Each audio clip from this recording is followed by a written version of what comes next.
Greetings, everyone. I'm Mar. Once again, this is my opinion. Ray Barone. Brown hair, brown eyes, 6 feet tall. Or is he? That is something Ray finds out at the very beginning of this episode. Because apparently, he has shrunk a quarter inch and he's now only 5'11 and 3/4. This, of course, is the episode 6 Feet Under, which, other than him no longer being 6 foot, that's a pretty apt title because we see Raymond go through a midlife crisis. And considering how we've seen Ray in the past react to things over the course of the past 2 seasons, it is beautiful. Or as a certain 90s video game villain would say, it is glorious! Now, before I delve into the plot, this episode, according to IMDb, was written by 3 people. We got Tom Caltabiano, who also wrote Golf and Checkbook. Now, it also lists him as a story editor, so that could be all he was on this one, and he didn't actually do any of the writing. But the other 2 were Cindy Kupak, who also wrote Mia Famiglia, and wrote a couple episodes over the next couple seasons, and the very prolific Steve Scroven, who of course wrote All I Want for Christmas and Other Things, which I'm going to guess is from the title. All I Want for Christmas as of this recording is the season 2 episode with the most amount of views at over 500. Who would have known that so many people would have just Googled that title and then click on something everybody loves Raymond related? Must be the fact that Ray wasn't wearing pants in the thumbnail. Now, I'm going to guess that those 2 collaborated on the script and then came in and did the last minute things. Or it could be that it's a by committee in the writer's room one, and they're just the ones that went aside and actually wrote the screenplay. Or came up with the story, one wrote it, the teleplay, and then just went from there. There's nothing listed on IMDb in the trivia section, and of course this episode does not have a commentary, so we can't have Phil and Ray answer that. It's one of those things that's like, I really wish there was more info out there, or at least people could put it out. But it is what it is. Now, the dilemma of this episode begins when Allie is getting her height measured. Ray decides to show her how it's done. Debra measures her, and he finds out he's a bit shorter than he's supposed to be. He keeps getting measured, and it's like he's still 5'11 and 3/4. It's heard so often in this scene, it becomes kind of like a mantra that Debra's saying, 5'11 and 3/4. Stop, you just like saying it. So he starts to panic. He's like, you just shrink as you get older? Oh my god, I'm shrinking. In his typical Ray way of overreacting, and Debra's just looking it on like, eh. Ray in this whole thing does bring up something very interesting, and that is that men care about height just the same way women care about weight. Kind of a little sexist when you think about it, but just based on what I've seen in the world, it does seem to be a bit accurate. Although, I will say I do care about weight too, but you got to remember the scale numbers can lie to you. It's not just a number. It's your body composition. Although it does make me wonder, the number he gives that Debra seems to overreact to, like 140? Really? That's a bad weight for someone of Debra's height? Doesn't seem that to me. That seems about, maybe a little under, but maybe that's part of the joke that they're going with for it. Because later on she puts that she's nowhere near 140, which could be either direction. And of course, Ray needs some advice on how to handle this, so instead of doing the smart thing and maybe asking a doctor,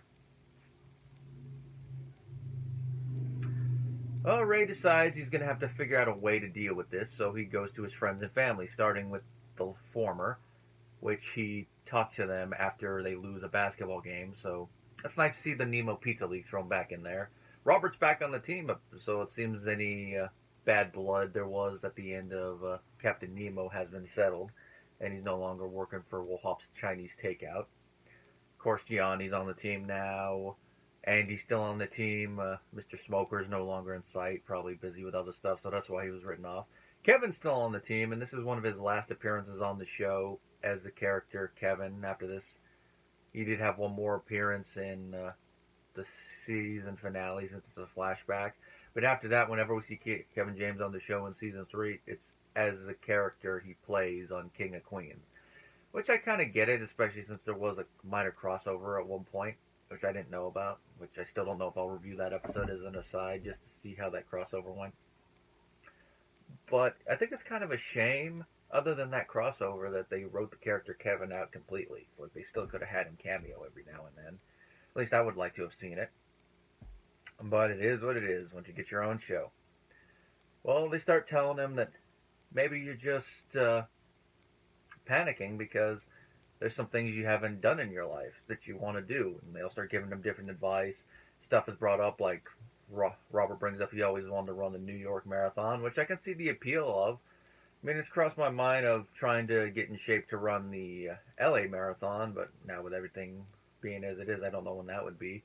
And it's also like, I don't know if I'd last the entire run, but in a situation like that, it's not coming in one of the first place, it's just finishing and being able to say, yeah, I finished the marathon. Well, I didn't come in first, that wasn't the point. And I think that's part of Robert's reasoning. He doesn't mention it, but it's more just to be able to do it and say you did it. And of course, Ray decides to put a list together. Debra sees it, and she's going through it. And most of it's stuff that he hasn't eaten yet, which I could kind of get the point of putting some of that on there. But then others, you got to put other stuff, like places you want to go. He does put in a large prostate on there, which, as he puts it, is something he wants to avoid, not something he wishes to eat.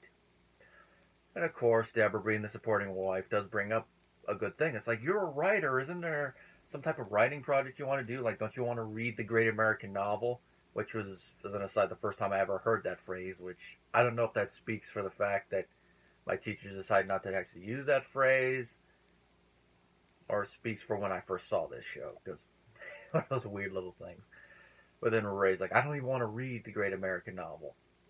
Which, of course, nice little foreshadowing there, because that comes back around again in season 6 when we found out he's never read Tom Sawyer. Which is an aside, I could say I actually have never read Tom Sawyer in its entirety either. I have read Huck Finn. Yeah, when 11th grade English, read Huck Finn. With the principal when he had to watch the class because we no longer had a substitute. Of course, he eventually has to bring in Frank and Marie into this little situation. He's talking with them. And this is where his midlife crisis starts to spiral down even further and get way off track. Because they make it seem like he's afraid of dying, which a little fun thing here is that Frank gives almost verbatim the same speech about life that he gave in Taxi Driver. One guy's a doctor, another guy's a lawyer, another guy dies, another guy gets well, people are born. And his whole point with that is he's trying to tell Ray, when you die, you did what you did. Kind of blunt, but you can see where he's coming from with it. But at the same time, it's like, yeah, people are going to die, but you shouldn't dwell on it morbidly like that. You should just try to figure out, okay, what to do next. So in that case, Ray's list is right. But the fact is that he keeps spiraling down is the wrong thing. And it doesn't help that his parents are bringing up death. And of course, Marie, with this, even brings out the whole burial plot thing. So it's nice to see that they are at least ready for death. And of course, it keeps spiraling down further and further until eventually Debra decides to step in and tell Ray, it's like, you don't start planning your death with a midlife crisis. You go into denial. Because apparently, even though she's a couple years younger than him, she's already had her own midlife crisis. And it has to do with her skin not being so super soft, which is why she puts cream on her hands. And then she tells Ray, you go into denial like a normal person. So what does she do? She gives him these extra thick odor eaters that she bought as a joke, puts them in his shoes, and he likes it because it makes him feel 6 foot tall. It's a weird little situation, but as Debra tells him, hey, you only got to fool one person, and it works. And that's the end of Ray's little midlife crisis, at least for now. And I don't remember the exact age. Let's see, 30. Oh yeah, Ray would still be a couple years older than I am right now, but I'm approaching the age he is in this season, so we'll see how I feel in a couple years, because I could definitely say that I identify with this episode just a little bit more watching it this time, but not fully, because I haven't gone through a midlife crisis. But let me just say I will, because, and I don't know if everybody does, but we'll see. I think the first thing that'll probably happen will probably be my hair and stuff starting to gray in a couple years. If it does it about the same time that my dad's started to, because I know he found a couple gray hairs when he hit 40. I'll just have to wait and see. Frank and Marie's subplot goes even further off the rails than simply telling Ray about death and getting him fixated on it, which of course leads to one of his funnier little jokes before Debra puts him back on track. And that is, we find out that Frank sold one half of their joint burial plot, which really freaks Marie out. And then he gets into the typical couple spat. I sold my half. How do you know it wasn't mine? I always sleep on the left. And of course, Marie's trying to find another place to fit them all in. It's like, you don't have to find a place for everyone, Marie. That's not your concern. It's not your prerogative. But that's how Marie is as a character, so it's expected. Robert does try to go for his dream, because at one point he actually is starting to get ready to run the New York Marathon. He's in training, stretching, and all that. And this is when he hears that Ray has no dreams, and rightfully he points out, like, oh, you got it made across the street. Oh, poor baby. I'm shrinking, I'm dying. That was my dream. He pointed, which is right, because Ray does have it made across the street, so it's like, what is there to have the midlife crisis about other than the height? Of course, this comes from a spin-off thing that, based on something that Debra says in their initial conversation, which is, maybe you don't have any goals, it's because you're content already. Which she means is a plus, but Ray, in his pessimistic thing, takes it as a negative, which leads to him talking with Marie and going into the whole spiral thing on death, and then eventually Debra having to correct it. I mean, it's how Ray is, so you expect it, but get back on that topic.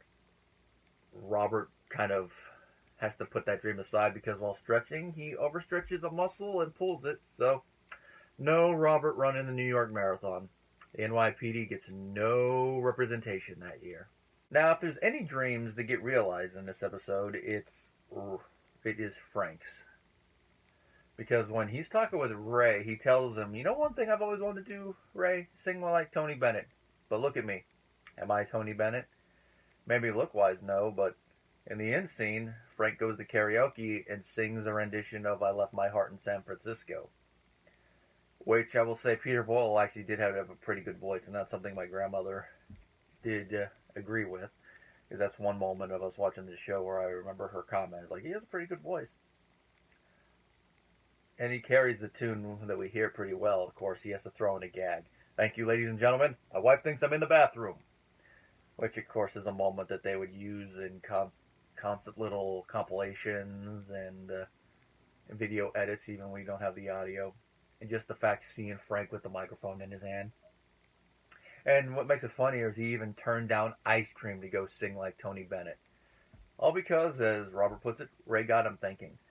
This is a nice, heartwarming way to end the episode. You could have ended it with Ray getting that whole thing, but having Frank actually go out there and, in a way, achieve his dream of singing like Tony Bennett. A nice little heartfelt thing, and it does have a little bit of character development for Frank. Because at first you think, yeah, he wouldn't do it, but then he goes out and like, oh, Frank actually did. So I guess this whole situation did really have an impact on someone besides Ray having his own little internal conflict. There's not really much else to say about the episode. This is one that you will probably like or hate because of how Ray is reacting to the fact he's shrinking. But it's probably going to depend on your age, whether you've gone through one, whether you think the reason he's going through one is stupid or not. Part of the reason I say that is if you look on IMDb, the first review that pops up is a 1-star that says, Ray, quit being a wuss, which kind of agree, but that's where the comedy in this episode comes from me, is Ray's overreaction to it. And it's going to be how you individually view the episode and its content that you're going to get any humor out of it. And of course, the next episode, I think, is where Ray really is being a little bit of an overreactor. And that's mainly because, like, this is not the time or place for this type of conversation. This, of course, is the garage sale episode where Ray is contemplating progeny.